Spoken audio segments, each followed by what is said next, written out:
लाडकी बहीण योजना या योजनेची फेर तपासणी बघा आतापर्यंत झालेली नाही, तर त्यामुळे लवकरात लवकर या योजनेची फेर तपासणी होणं अत्यंत गरजेचं आहे।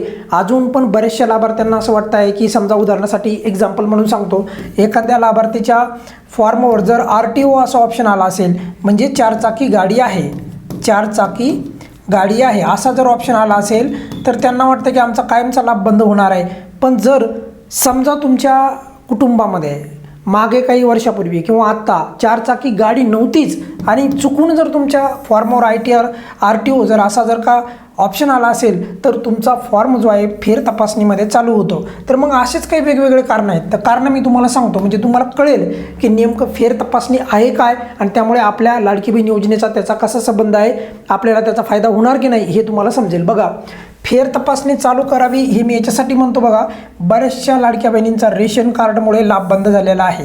झालं असं की लाभार्थ्यांची संख्या जी आहे तर ते योग्य असून पण म्हणजे एका कुटुंबामध्ये सर्वांना माहीत असेल बघा, एक विवाहित आणि एक अविवाहित असं 2 लाभार्थी जमतात।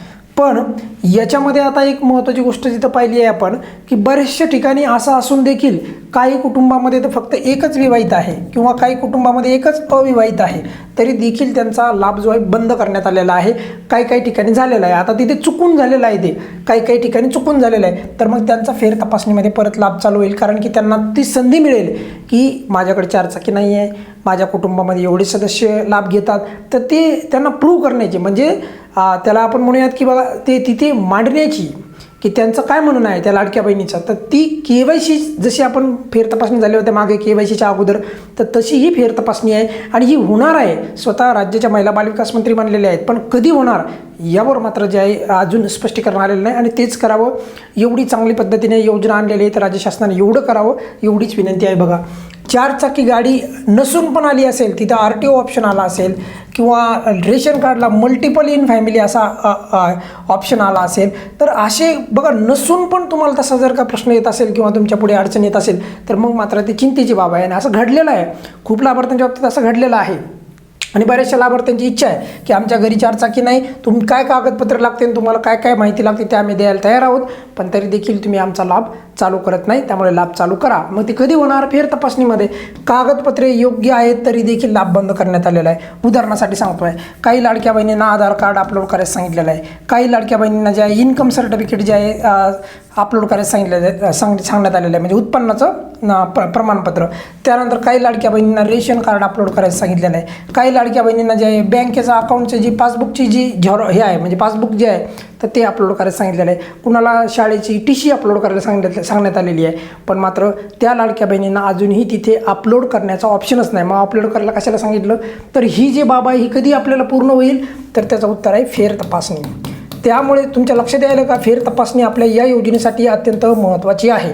त्यानंतर बघा, 2 पेक्षा अधिक योजनांचा लाभ घेत आहेत असं पण काही लाभार्थ्यांना येत आहे। आता इथे बघा, काही अशा पण लाभार्थी आहेत तर त्या 2 योजनेचा लाभ घेत नाहीत। उदाहरणासाठी सांगतो की हे कधी कशामुळे घडतंय तुम्हाला सांगतोय बघा, की एखादी लाडकी बहिणीने समजा संजय गांधी या योजनेचा जे फॉर्म भरला बरोबर, पण तिथे त्यांना जे आहे लाभ जो आहे तो मिळाला नाही किंवा काही महिने मिळाला आणि त्याच्यानंतर त्यांना मिळाला नाही बरोबर। म्हणजे थोडक्यात काय, तर त्या संजय गांधी निराधार योजनेच्या आता लाभार्थी नाहीत, पण ती लाडकी बहीण योजनेची लाभार्थी एखादी लाडकी बहीण बरोबर।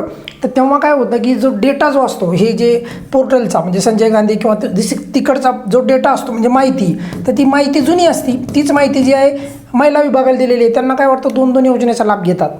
मग आता ही किती चुकीची गोष्ट आहे। पण त्यामुळे सांगतोय फेर तपासणी होणं अत्यंत गरजेचं आहे। बऱ्याचशा लाखो लाडक्या बहिणींचा जो आहे लाभ चालू होईल। कुटुंबामध्ये शासकीय नोकर आहे असं पण बऱ्याचशा लोकांच्या ठिकाणी झालेलं आहे। काहींना आता ITR आयकर नसून भरून देखील ITR आला असू शकतो बघा, पण आता आपल्याकडे याची कन्फर्मेशन नाही, पण बाकी मुद्द्यांची तर आहे। त्यानंतर कुटुंबामध्ये शासकीय नोकर नाही तरी देखील लाडक्या बहिणींनी चुकून त्यांच्याकडनं चुका झालेल्या आहेत आणि त्यांना कोणी नाही, म्हणजे बऱ्याचशा लाडक्या बहिणी अशा असतील चुकून त्यांच्याकडनं KYC कोणतरी करून दिली ज्याला काही माहिती नाही आहे आणि KYC चुकली बरोबर। आता KYC चुकल्यामुळे आता समजा उदाहरणासाठी त्या लाडक्या बहिणीचा लाभ पण बंद पडला असेल, त्या लाडक्या बहिणीला बिचारीला माहीत नाही, तिला वाटतं सरकारने माझा लाभ बंद केला आहे, मग हे कधी नीट होईल? तर हे होईल फेर तपासणीमध्येच नीट. तर त्यामुळे एकंदरीत सांगण्याचं तात्पर्य लवकरात लवकर जे आहे राज्य शासनाने जे आहे फेर तपासणी चालू करावी, एवढीच विनंती या व्हिडिओच्या माध्यमातून आहे. यावर बोलण्यासारखं खूप आहे, पण तरी देखील आपल्या सर्वांच्या लाडक्या मंत्री आदित्यताई तटकरे तर ताईंना पण विनंती आहे, ताई लवकरात लवकर जे आहे काही करून फेर तपासणी चालू करण्याची प्रक्रिया लवकरात लवकर शासन स्तरावर काहीतरी त्याच्या हालचाली वाढवा व लवकर लाडक्या बहिणींना ज्यांचा या फेर तपासणीमुळे लाभ चालू होईल अशा लाडक्या बहिणींना न्याय द्या. या व्हिडिओमध्ये आपण इथेच थांबूयात. बघा, फेर तपासणीच्या संदर्भात काहीतरी माझ्यामध्ये सरकारकडून काहीतरी अपडेट येईलच, पण तरी देखील आपण हा मुद्दा मांडणार आहोत. या व्हिडिओमध्ये आपण इथेच थांबूयात. काही अडचण असेल तर नेहमीप्रमाणे कमेंट्समध्ये विचारू शकता. धन्यवाद.